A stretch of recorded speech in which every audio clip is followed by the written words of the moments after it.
The US dollar looks set for another big move in April, but what does that mean for the euro, the pound, the Australian dollar, and also gold? I'm sharing my exact trade plan in this video.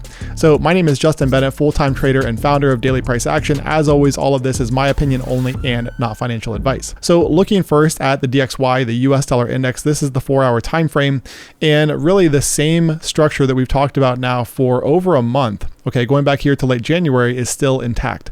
So if you were shorting the US dollar last week, my question to you would be why? Why were you shorting the US dollar? Because really there was nothing to short here.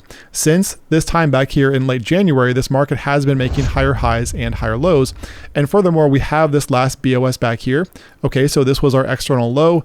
And then following this move right here on the lower time frames, not necessarily the 4-hour, but we did have a close above this high back here, making this our new external low. Furthermore, too, you can see that very simply, if you use an ascending channel here from these lows and highs, you can see where this last week came in as support. So we talked about this in a video, and you can even see where on the lower time frames, if I move into a 15-minute time frame, okay, so going into that Trump speech, this right here, I talked about the euro, how this right here could actually flip this trend from short-term bearish into a bullish trend at that key support level at the bottom of that channel. And specifically what I was looking at here was this low, okay, closing below here, and then this up here, these highs being our protected highs, and you can see where that was taken out back here. So following this move right here, you can see where the DXY went into a new uptrend following this short-term downtrend. Okay, so furthermore too, what we talked about in the last weekly SMC Outlook is the fact that you can see over here that off of this low on the 1-hour time frame, you can see that off of this low we had the market actually closing below here. Okay, so we got the close below. That meant that this up here was the protected high, and any close above here would actually indicate a change of character. Okay, so in other words, what we did here is we went from a short-term downtrend, okay, so lower highs and lower lows, and then this right here, this acceptance below the low, meant that this high right here, any close above here would give us a change of character and flip this trend from bearish back into a bullish trend, which again, you can see was right up here. Okay, now if we use the same principles that I talk about in all of my videos, what you'll see is that from this low down here up here to this high, okay, this came right into OTE. I mean, perfect retest down here into OTE, and that's where we got that lower time frame shift as well. So all of this lined up here, you know, at these lows right around 99.4, 99.6 into a bullish US dollar. So again, there was really nothing bearish about this last week, despite the fact that we did have a pretty aggressive drop here from the US dollar. Okay, so what are we likely to see next week from the DXY? So all in all, the market remains, you know, relatively sideways here, right? However, at the same time, like I said, we are still in an uptrend, and we also do have this shift, this market structure shift that we saw. So we went from a downtrend into a new uptrend, and you can see this was the higher low that formed last week. So all in all, in my opinion, I still think that this area around 100.6, 100.8 is a critical test for the US dollar, simply because if you look at the monthly time frame, going all the way back here, you can see where we have a lot of lows back here on the monthly. Okay, so basically all of these lows back here line up right here with this resistance area for the DXY. Now, at the same time though, if you look at the daily time frame, okay, based on how I trade with SMC, you can see that this right here, we did have a change of character. So off of these highs up here, we did have acceptance above that high, giving us that bullish change of character. So this was the first time that we've seen this since 2024. So this right here, in my opinion, is significant for these markets, okay, very significant. And I think that anybody ignoring this right here could get themselves into trouble. Now, speaking of the way that I trade, if you want to see exactly how I trade SMC full time, check out the link right here on the screen. That's going to give you access to a completely free SMC course where I show you how I trade full time. Beyond that, you will have a chance to join us in Discord, where I help members Monday through Friday answering questions. I share my trades in there live, entry, stop loss, and take profit. I also share trade setups throughout the day, every single day. So if you want to join us in there, you have that opportunity, but at a minimum, you should opt into this free SMC course because it is completely free. Okay, so back to the DXY. Here we have the market moving higher. This bullish change of character, in my opinion, is bullish overall for the US dollar. So even though we have seen this pullback here, my opinion is, you know, buys on pullback still make a lot of sense. Okay, so this area up here is going to be critical if we see the DXY on something like the 1 hour time frame getting above, you know, highs like this back here. Okay, specifically this one, then we have a new BOS. Okay, so we've had the pullback. This up here would be the new BOS if we get the close above, in which case we're looking for the same exact thing, right? Take out this high, get acceptance above here. We're looking for buys on pullbacks, okay? So, watch, rinse, repeat. It's been the same thing since late January, in my opinion. As long as we, maintain this, then the dollar does look bullish. Now, if we were to take out these lows down here, obviously taking out this low down here, and especially this one, right around like 98.8, 99, in this region down here, if we were to take this out, then that could be bearish for the US dollar. And then we have imbalances like this. But as of right now, like I said earlier, I see absolutely no reason to be bearish on the US dollar. Okay, so let's move on now to the euro, which I did take a trade here last week. I made a video, in fact, on Thursday. Okay, so on Thursday, I talked about this in real time as this was setting up. And then I made a video, actually released a video on Friday, talking about the exact strategy that I used to identify that. So on Thursday, the video I made, interestingly enough, the setup actually occurred within hours after publishing that video. So if you caught it, then you could have also, shorted this market as well. I mean, not that any of this is ever financial advice, but that trade did work out, and I'll show you why. So here on the 4-hour time frame, we've talked about this. We have this descending channel, very similar to the DXY. It's literally the opposite of the DXY. And you can see here this external high right up here. Okay, so following this BOS, this was our external high. As long as we're below here, guys, this market is bearish. There's no reason to be bullish on the euro as long as we are below this. And this is the great thing about SMC, is that it basically, it makes everything so mechanical so that you don't have to sit there and guess, is this the bottom? We know that the euro is bearish because, again, this level is intact up here. We're still below this. Okay, so looking here at the 4-hour time frame, we have the downtrend, lower highs and lower lows. We also have on the daily chart this bearish change of character. So this is the first time that we've seen this since back here in 2024. So since 2025 started, all we've seen from the euro is higher highs and higher lows. Even this portion back here, okay, even this portion here over the past year or so, with this market going mostly sideways, this still has been an uptrend, right? We've still been making higher highs and higher lows.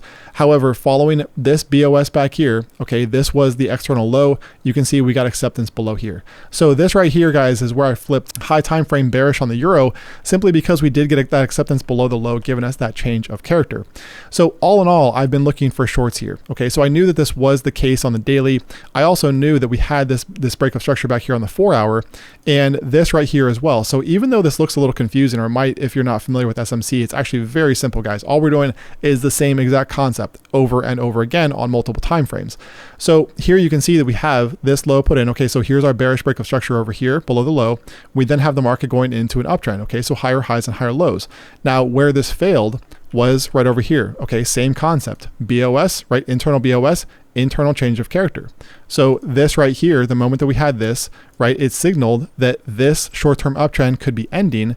And as you can see, we got a lower high, although, pretty close to these highs. And then this is actually where I was shorting right through here, and I'll show you why in a second. So all in all, this market remains bearish. Again, this is the external high up here, guys. As long as we are below that, I'm only looking for shorts. Okay, now the reason that I shorted this last week was very simple, because you can see that going back here to this bigger range. Okay, so from this high right back here, this external high down here to external low. Keep in mind, everything since this time really has just been internal, guys. It's been a lot of consolidation, mostly because of all the indecision out there in the markets. I mean, especially with the war going on. So this has been a lot of just congestion here for the euro. However, with that said, you can see where, both times here, this area up here, and again, this area here, we came right here within OTE, clearly in premium. And so I was looking for shorts here last week, and I did get short. So the area that I shorted on the 15-minute time frame, very simple. Okay, this is incredibly simple. Again, same exact concept. You'll notice that we're just doing the same thing over and over again. So internal BOS here, we had the close above this high back here. That made this the protected low. We got acceptance below. This was only about 2 pips below that. However, that is all we need. That's all I need to signal that this is a change of character and that this short-term uptrend is potentially about to end. Okay, so in this case here, I did short the euro through this area. And as I said, I do announce all of my entries live in Discord, which I did with this here too. This was the trade right here. You can see this was the entry that I shared with members, and you can see where the euro was trading when I made this. I mean, just a few pips below my entry. So, all in real time, guys, that I do share this full transparency in Discord. I share my wins and also my losses too. This isn't just to look good out there. Okay, so my entry in this case here was right through this area. So I waited a little bit on this one just because we did have Trump speaking, and also the fact that we had this move lower, so this displacement lower. We had an imbalance back here, which we mitigated through this region. Okay, so I was getting short in this market through this area, and I am still short on that as well. So stop loss above the highs, all in all, so far going nicely. We'll see how next week goes though here for the euro. Okay, so in terms of what we get here, I mean, again, very sideways market. Obviously, we're going to have buyers come in and try to defend these lows down here. Okay, so as long as that's the case, if you're shorting up here, it does kind of make sense to at least book some profit down here at the lows if we get it. However, at the same time, if you look at this here, what I still kind of think that we could get going out here to the daily time frame is I still like this candle back here for a potential target. Okay, so this candle right back here, specifically the lower wick, this down here around 1.125 or so, I still think that that could be a potential target. And you'll notice too how this does line up with potentially the bottom of this channel if we get it down here. Okay, so sometime later this month, if we get this region down here, in my opinion, that makes a lot of sense for a potential target for the euro. Obviously, if we start taking out highs, and especially this external high, then that could be bullish back here toward that imbalance. All right, so looking at the pound now next, this should be pretty quick, guys, because I don't love the structure here as much as the euro, even though it does look like the weaker market. Okay, you can see that on these recoveries, we haven't seen nearly as much as what we saw in the euro. However, this market is still bearish as well. Okay, so what we can conclude here is that we now have a new external high off of this one, because we do have the BOS below here. Okay, so we had the BOS below here, came up, close to this high, never took it out, still remained bearish. And then we had the close below this low back here. That meant that this up here is our current external high. So now going into next week, if we were to take out this low right here, then technically that makes that a new break of structure. In which case, if we were to get that too, just to kind of walk you through a hypothetical, if we were to get this here too, you can see where we do have this imbalance back here for the pound. So potentially something where if we got acceptance below here to give us that new BOS, signaling that sellers remain in control, then this up here could become a potential area to look for shorts. Okay, not saying that we will get it, but if it were to set up that way, that could be something of interest. In other words, if let's say that this low here comes down to this region, we get acceptance below this low, and then we get a bounce here from the pound, you can see where this comes right here with an OTE. So potentially with all the volatility that we've seen in these markets, I would not rule out acceptance below this low, and then possibly some relief up here to mitigate that imbalance, and then a continuation. Okay, so as long as we're making lower highs and lower lows, guys, and staying below these external highs on the way down, then this market remains bearish. Okay, nothing to be bullish about here on the pound, just like there's nothing to be bullish about on the euro. Now, in terms of targets, like I said recently, I do think that looking at this structure here, like I said last time, I mean, taking out this consolidation here, in other words, you had the displacement up here, we came down, instead of bouncing from this area, all we did was just take this out and close below. Okay, so with this right here, in my opinion, we are probably targeting the inception of this entire move, which comes in down here at these lows from late 2025. Okay, so that remains my target, these lows down here for the pound. So again, potentially something below this low, and then possibly looking for shorts to play a continuation of this trend. Okay, no reason to overcomplicate things, especially when they've been this simple now for the last couple of months. All right, so with the Australian dollar, similar concept here. In the last video, what I told you guys was this consolidation right back here. So on this run up, you can see where we had this consolidation. I drew this line right through here at 0.6844, and I said that this could be a region where the Australian dollar bounces last week to possibly reload on shorts. And what you can see here is that that was exactly the case. Okay, we had the market come down here into the bottom of this channel, also that 68844 level, consolidate through here, and then we got the bounce. Okay, now if you look at this here on the lower time frames, what you'll notice first of all is that we did have an imbalance back here with these candles, and what you'll notice through this area, and similar to the euro and even the pound, is on the 15-minute time frame. Right, if we come in here, what you'll notice is that we had the market going into from an uptrend here into a downtrend. Now, the way that you confirm this is, first of all, you have your area of interest identified, those imbalances, right? That mitigation of those imbalances. And then you have the market giving you same thing, BOS above here, right? This down here becomes your protected low, which you can see we took out down here. We even took out this low as well, just for a little bit of added confidence. Came back up here, filled this imbalance, mitigated the imbalance, and then we had the sell-off. Same thing over here, right? Walk it down. You get the market making lower highs and lower lows. You then get the market giving you this imbalance back here, and we mitigate it through this region. Okay, so overall, guys, same thing. No reason to be bullish here on the Australian dollar as of now. In my opinion, we are probably still headed, looking at the daily time frame, we are probably still headed down here toward the bottom of this channel. Okay, we have this imbalance back here that has yet to be mitigated following this push out of consolidation. So this region down here, I still think is the most likely for the Australian dollar. Obviously, these lows are going to be protected by buyers, but really ultimately, I think that this is the area where we're headed to fully test the bottom of that channel. Okay, so last but not least, we have gold. Okay, so what I talked about last week was the potential for the move down here to mitigate this imbalance in this region. However, I was not shorting the market simply because there was nothing here to short. Now, the one question that we have to ask ourselves though, and you can see too that this channel, this is something I announced in Discord as well, where you can see that going back here to February, this has been a pretty nice channel here for gold. Okay, highs up here, lows down here.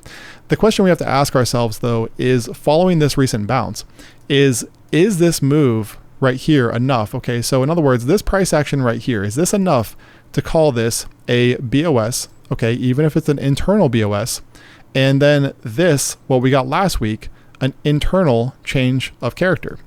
Okay, so we have to ask ourselves, is this enough? In other words, is this high up here enough to call this a change of character? And here's my stance on this, okay? And obviously there's no way to know this for sure because there are no guarantees in trading. However, at the same time, we still have this imbalance back here, okay? So following this push out of this region, this down here is still an imbalance. If you look at the 1 hour time frame, even the 15-minute time frame, you will see that there are fair value gaps down here in this region, that displacement that has not been mitigated yet. It doesn't mean that it has to be, okay? But what I will tell you here, what I'll show you, is that if this is going to be a change of character, the same rules apply for me. I'm not treating this, if this were bullish here short term for gold, this is not something I would buy up here. It's not something I would even buy down here. Okay, it is something where I would potentially look for a buy down here if we got a lower time frame change of character. Okay, so in other words, we had this change of character here on the 4 hour. Potentially, right? Potentially, we don't know that for sure yet. But the confirmation of this, in my opinion, would be to come down here and make a higher low. So if we come down here in this region and were to form a lower time frame change of character, right? Something like this, that could be interesting right there for a buy to play, right? The higher highs and higher lows that could be taking place. Now, if you look at the fibs here from this low right down here, okay? So this low down here, up here to last week's high. If we do this, what you'll notice is that first of all, the 50% is right here. So even if I were going to buy gold, I would have to wait for the market to get down here and discount. Okay. Now, what you'll also notice is that we have OTE coming in down here in this region as well. So let's look at this on things like the 1 hour and 15-minute time frames. And I'll show you why I still kind of think, or what I would like to see from gold before I even think about buying. So you can see that we have the lows back here, right? And then we have this displacement that occurred. Now, even a candle like this back here, okay, it's not just about fair value gaps. If you see a long wick like this is the 1 hour time frame. Notice this long lower wick. Okay, we have not come down here to retest this area. It doesn't mean that we have to, but a lot of times when you see a long lower wick like this, these tend to get filled, especially when, again, you get this change of character. And then most often when we get this, if this is going to be a change of character, we see the market come down here and mitigate, down here into this region. Okay. So if I'm going to buy this market, the bottom line is I need to see these lows down here swept. That is my ideal scenario. And then potentially a lower time frame shift to get long, toward these highs. Okay. Now another factor here as well is going to be the dollar, because if the dollar stays strong next week, then that could push gold lower down here into this pocket, down here into discount. Okay. So that's what I'm looking at right now. This is potentially a bullish change of character, at least in the short term. But for me, guys, if I'm going to buy this market, I really have to see the market basically move sub 43.50, okay, below 43.50, ideally taking out these lows back here and then really mitigating this imbalance that we saw back here, okay? And then from there, confirmation would just be a lower time frame change of character. Again, just the same concept over again. All right, so that's it for today's video. Keep it locked in here, subscribe to the channel. Also check out this link right here on the screen where I show you exactly how I trade SMC full time. Beyond that link, you will have a chance to join us in Discord if you want. So have a great weekend, and I will talk to you again on Monday.